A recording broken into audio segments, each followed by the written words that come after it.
মই যিখিনি পুৰস্কাৰ লাভ কৰিছোঁ তাৰ 50% সেই বানপীড়িত ভাই ভনীসকলৰ বহি আৰু কলম কিনাৰ বাবে ব্যৱস্থা কৰি দিব বুলি ভাবোঁ। আজি মই উপস্থিত আছোঁ ডাক্স একাডেমি 01 যি বিদ্যালয় আছে এই বিদ্যালয়ত আৰু ডাক্স একাডেমি 01 বিদ্যালয়ৰ যি দশমমান শ্ৰেণীৰ ছাত্ৰ ছাত্ৰীসকলৰ যি সফলতা এই সফলতাৰ কাৰণে কিন্তু মই আজি ইয়াতে আহি উপস্থিত হৈছোঁ। মই আপোনালোকক পোনে পোনে দেখাই আছোঁ যে ইয়াতে উপস্থিত আছে বিলকিছ বেগম। আপোনালোকে ইতিমধ্যে গম পাইছে যে আমিন ফাউণ্ডেশ্যনৰ ফালৰ পৰা যি ফ্ৰী ছামাৰ ক্লাছ নৱম আৰু দশম শ্ৰেণীৰ কাৰণে আয়োজন কৰিছিল। যোৱাকালি কিন্তু তাৰ ফলাফল ঘোষণা কৰিছে, ইভেন কি prize money with trophy and certificate দিছে, আপোনালোকে ইতিমধ্যে অৱগত। কিন্তু আমাৰ অঞ্চলৰ যি ডাক্স একাডেমি 01 আছে এই 01ত কিন্তু বহুত ভাল ফলাফল দেখাইছে। আপোনালোকে ইতিমধ্যে অৱগত যে বিলকিছ বেগম যোন ছোৱালী আছে, ছাত্ৰী আছে দশমমান শ্ৰেণীৰ, তাই কিন্তু গোটেই আমিন ফাউণ্ডেশ্যনৰ যি ফ্ৰী ছামাৰ কোচিঙৰ ক্লাছৰ মানে প্ৰথম স্থান দখল কৰিবলৈ সক্ষম হৈছে। লগতে যে যি এই ডাক্স একাডেমি 01ৰ যি বিদ্যালয় আছে এই বিদ্যালয়ৰ পৰা আৰু 3গৰাকী ছাত্ৰ ইয়াতে কেমেৰাৰ সৈতে দেখাই আছে যে আৰু 3গৰাকী ছাত্ৰ কিন্তু এই সফলতা অৰ্জন কৰিবলৈ সক্ষম হৈছে। মই পোনে পোনে সিহঁতৰ ওচৰলৈ যাম। ইয়াতে উপস্থিত আছে জাহাংগীৰ আলম ছাৰ, যি আমাৰ সত্তাধিকাৰী এই ডাক্স একাডেমি 01ৰ ফাউণ্ডেশ্যন আছে। জাহাংগীৰ ছাৰ আৰু জাহাংগীৰ ছাৰৰ ওচৰলৈ যাম যে এই সফলতাৰ আঁৰত কি কাহিনী আছে সবিশেষ আমি জানিম, যে ছাত্ৰ ছাত্ৰীক কেনেদৰে শিক্ষা দিছিল। সেইকাৰণে বহুতকেইটা আপোনালোকে ইতিমধ্যে জানে যে আমিন ফাউণ্ডেশ্যনত যি ছামাৰ ক্লাছ কৰিছিল তাতে কিন্তু বহুতকেইটা বিদ্যালয়ৰ শিক্ষাৰ্থীসকলে কিন্তু তাতে পৰীক্ষা দিছিল। তাৰ ভিতৰতে কিন্তু টপ 10ৰ ভিতৰত কিন্তু 4জন কিন্তু ক'ব লাগিব এই ডাক্স একাডেমি 01ৰ পৰা কিন্তু উত্তীৰ্ণ হৈছে। হয় ছাৰ, এই বিষয়ে আপুনি কি ক'ব? আসসালামু আলাইকুম, নমস্কাৰ। আপোনালোকৰ জৰিয়তে মই সমূহ অসমবাসীক আন্তৰিক অভিনন্দন জ্ঞাপন কৰিছোঁ আৰু বিশেষকৈ আপোনালোকে অশেষ কষ্ট কৰি আহিছে তাৰ কাৰণে আপোনালোকক অভিনন্দন জ্ঞাপন কৰিছোঁ। মই এটা কথা ক'ব বিচাৰিছোঁ যে এই ডাক্স একাডেমিৰ লগত জড়িত যিসকল সন্মানীয় অভিভাৱক অভিভাৱিকা আৰু সমূহ ছাত্ৰ ছাত্ৰী, মৰমৰ ছাত্ৰ ছাত্ৰীক আৰু মোৰ মানে যিটো ৰেচপেক্টেড ছাৰ মেডামসকলক মই প্ৰথমে আন্তৰিক অভিনন্দন জ্ঞাপন কৰিছোঁ।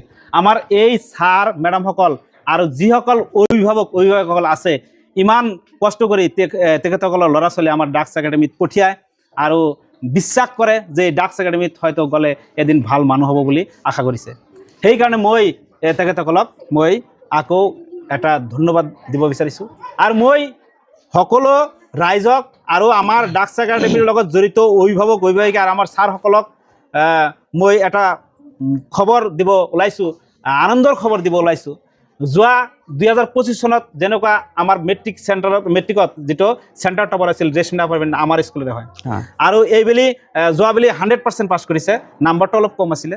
কিন্তু এইবেলি আকৌ আমিন ফাউণ্ডেশ্যনক আমি ধন্যবাদ জ্ঞাপন কৰিব বিচাৰিছোঁ। আমাৰ শৈক্ষিক পৰিৱেশটো গঢ় দিয়াৰ কাৰণে ফ্ৰী কোচিং ক্লাছ খুলিছিল সাতশিয়া আহমেদাবাদ কলেজত, তাৰে যোৱাকালি ৰেজাল্ট দিছে।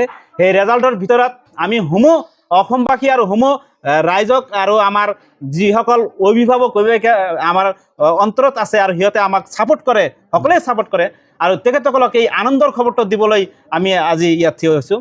যেনেকুৱা আমাৰ বিলকিছ বেগমে আমাৰ এই কোচিং চেণ্টাৰৰ আমিন ফাউণ্ডেশ্যনৰ যিটো কোচিং চেণ্টাৰ খুলিছিল ফ্ৰী কেম্প, তাতে টপ মানে প্ৰথম স্থান দখল কৰিছে।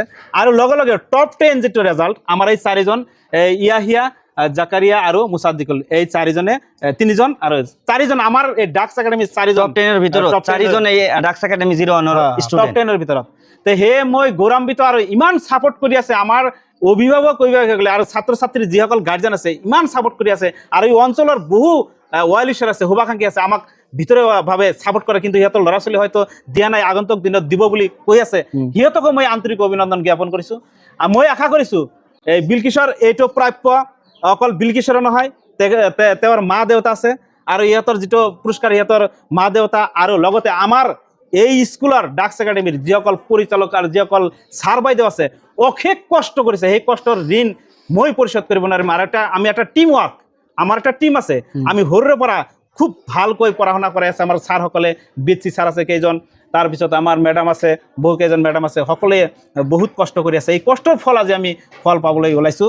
যেহেতু আপুনি ক'লে ৰেশমিনা বেগম বুলি ক'লে এজনী ছাত্ৰী, আপোনাৰ যোৱাবেলি যি মেট্ৰিক তাৰ আগৰবাৰ আপোনালোকে এই চেণ্টাৰ টপাৰ কৰিছিলে। তো আগন্তুক যিহেতু ফেব্ৰুৱাৰী মাহত মে বি আকৌ হাইস্কুল শিক্ষান্ত পৰীক্ষা হ'ব, মানে মেট্ৰিক পৰীক্ষা হ'ব। তো এইবেলি ফলাফলটো কেনেকুৱা হ'ব বুলি আপুনি ভাবে, বা কেনেকুৱা প্ৰিপাৰেশ্যন লৈ আছে, ছাত্ৰ ছাত্ৰীৰ পৰা কি আশা কৰি আছে? আমাৰ ছাৰসকলে বহুত কষ্ট কৰি আছে, তাৰপিছত হয়তো সিহঁতে কষ্ট কৰি আছে, কষ্টৰ ফল হয়তো পাম, কিন্তু আশা কৰিছোঁ ভাল ৰেজাল্ট কৰিব, আগতকৈ ভাল ৰেজাল্ট কৰিব। হয় হয়, ধন্যবাদ জ্ঞাপন কৰিছোঁ। এয়া ডাক্স একাডেমি 01ৰ যি ফাউণ্ডেশ্যন জাহাংগীৰ আলম ছাৰ আছিলে, ধন্যবাদ জ্ঞাপন কৰিছোঁ। মই পোনে পোনে যাব বিচাৰিছোঁ এয়া বিলকিছ বেগমৰ ওচৰলৈ, আৰু বিলকিছ বেগমক মই সুধিম যে তেওঁৰ কেনেকুৱা লাগি আছে, মানে ইমান এটা সুন্দৰ সাফল্যতা লাভ কৰিছে। তেওঁক ধন্যবাদ জ্ঞাপন কৰিছোঁ আমি অন্তঃস্থলৰ পৰা। আৰু তুমি কি ক'বা এই বিষয়ে, যে তুমি ইমান ডাঙৰ এটা সাফল্যতা লৈ আহিছা ডাক্স একাডেমি 01ৰ কাৰণে, আৰু এই আমাৰ অঞ্চলবাসীৰ কাৰণে তুমি কি ক'বা এই বিষয়ে? পোনপ্ৰথমে মই মোৰ ছাৰ বাইদেউসকলক অধিক ধন্যবাদ জ্ঞাপন কৰিছোঁ, কাৰণ তেওঁলোকৰ কাৰণে মই আজি ইমান সাফল্য লাভ কৰিব পাৰিছোঁ। এই সন্মান লাভ কৰি মই অতিকৈ গৌৰৱান্বিত। এই সন্মান কেৱল মোৰ সন্মান নহয়, ই মোৰ ডাক্স একাডেমি 01ৰ পৰিয়ালবৰ্গ, মোৰ ছাৰ বাইদেউসকল, মোৰ মা দেউতা আৰু মোক বিশ্বাস কৰা প্ৰতিজন মানুহৰ সন্মান। জুলাই মাহ জুৰি সম্পূৰ্ণ বিনামূলীয়াকৈ আমাক পাঠদান কৰা প্ৰতিজন ছাৰ বাইদেউসকলক মই অধিক ধন্যবাদ জ্ঞাপন কৰিছোঁ, কাৰণ তেওঁলোকে আমাৰ কাৰণে বহুত কষ্ট কৰিছে। তেওঁলোকৰ জ্ঞান, মৰম আৰু ত্যাগ আমাৰ জীৱনৰ এক পথ প্ৰদৰ্শক হৈ থাকিব। আজি মই এটি বিশেষ ঘোষণা কৰিব বিচাৰিছোঁ। কি ঘোষণা? ধুবুৰী জিলাৰ অন্তৰ্গত নিচিনপুৰ, মুণ্ডিয়া আদি অঞ্চলত গৰাখহনীয়াৰ ফলত সেই অঞ্চলত যিবোৰ মানুহৰ ঘৰ বাৰী ধ্বংস হৈছে, বহু শিশুৰ মুখত হাঁহি নাই, বহু মা দেউতাই নিজৰ আশ্ৰয় হেৰুৱাইছে, আৰু বহু মানুহে নিজৰ সপোন হেৰুৱাইছে। সেইকাৰণে মই বানপীড়িত ভাই ভনীসকলৰ কাৰণে মই যিখিনি পুৰস্কাৰ লাভ কৰিছোঁ, তাৰ 50% সেই বানপীড়িত ভাই ভনীসকলৰ বহি আৰু কলম কিনাৰ বাবে ব্যৱস্থা কৰি দিব বুলি ভাবিছোঁ। হয় নেকি? এইটো এবাৰ ডাঙৰ কথা, এটা হাত চাপৰি দিয়ক তেওঁৰ কাৰণে। হয়, আপোনালোকে ইতিমধ্যে শুনা পালে যে বিলকিছ বেগম আছে, আমিন ফাউণ্ডেশ্যনৰ ফালৰ পৰা যি ছামাৰ ক্লাছ আয়োজন কৰিছিল, তাত কিন্তু ফাৰ্ষ্ট হৈছে, মানে প্ৰথম স্থান অধিকাৰ কৰিবলৈ সক্ষম হৈছে। তাই কিন্তু বহুত ধুনীয়া এটা মন্তব্য কৰিছে যে তাই তাৰ পৰা যি প্ৰাইজ মানি যোনখন পাইছে, তাৰ কিন্তু 50% যিখিনি আছে, এই 50%খিনি কিন্তু বানপীড়িত মানে বা গৰাখহনীয়াত যাৰ ঘৰ বাৰী যা গৈছে, সিহঁতৰ সেই ছাত্ৰ ছাত্ৰীসকলৰ কাৰণে কিন্তু কলম, বহী, খাতা কিনাৰ বাবে কিন্তু দান কৰি দিব। এয়া এক ভাল আৰু সুন্দৰ মনৰ এটা কথা বিলকিছ বেগমে দাঙি ধৰিছে বা উত্থাপন কৰিছে। মই তাইক ধন্যবাদ জ্ঞাপন কৰিছোঁ। তো আপুনি যদি এই অঞ্চলৰ এজন অভিভাৱক বা আপোনাৰ ল'ৰা ছোৱালী যদি কোনোবা স্কুলত দিব বিচাৰে, তেনেহ'লে মই ৰেফাৰ কৰিম যে ডাক্স একাডেমি 01 যি বিদ্যালয় আছে, এই বিদ্যালয়ত আপোনাৰ ল'ৰা ছোৱালী কিন্তু ভৰ্তি কৰাব পাৰে, কাৰণ ইয়াতে ভাল শিক্ষা প্ৰদান কৰা হয় ভাল শিক্ষকৰ দ্বাৰা। গতিকে সকলোকে ধন্যবাদ জনাই মই ভিডিঅ' ইয়াতে সমাপ্ত কৰিছোঁ। ধন্যবাদ। এই স্কুলৰ পৰা আমাৰ এই চব ষ্টাফ হয়, সকলোৱে ষ্টাফ আছে ইয়াতে, আমাৰ ছাত্ৰ ছাত্ৰী আছে, মৰমৰ ছাত্ৰ ছাত্ৰী, আৰু কণ সৰু ল'ৰা ছোৱালীবিলাক ছুটি হৈছে, কিন্তু এইবিলাক চব ছাত্ৰ হয়। আমাৰ প্ৰিন্সিপালো আছে ইয়াতে, ভাইচ প্ৰিন্সিপাল আছে, সকলো আছে। তো আজি আমি অলপ বিশেষ এটা সম্বৰ্ধনা জনাব বিচাৰিছোঁ। প্ৰথমে আমাৰ এই বিলকিছ পাৰভিনক, আমাৰ প্ৰিন্সিপাল আছে আৰু আমাৰ বাইদেউ আছে, দুজনে এটা ফাইল কভাৰ দিয়ে হেৰি কৰিব দিয়া। আৰু এটা ফুলাম গামছা মই নিজেই দিম, মই নিজে দি আছোঁ, ফুলাম গামছাটো মই নিজেই দিওঁ।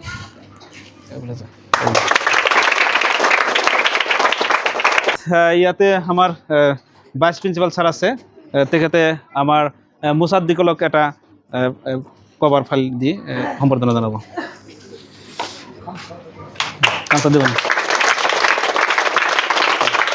বেছি ছাৰে তেখেতক এটা এই গামছাৰে সম্বৰ্ধনা জনাব।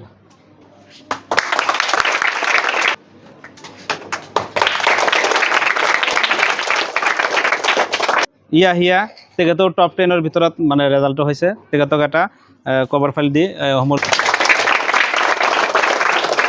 তেখেতক এটা কলমৰে সম্বৰ্ধনা জনাব।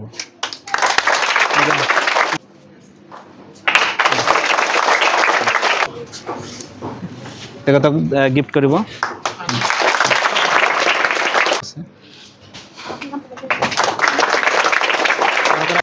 সম্বৰ্ধনা কৰিব।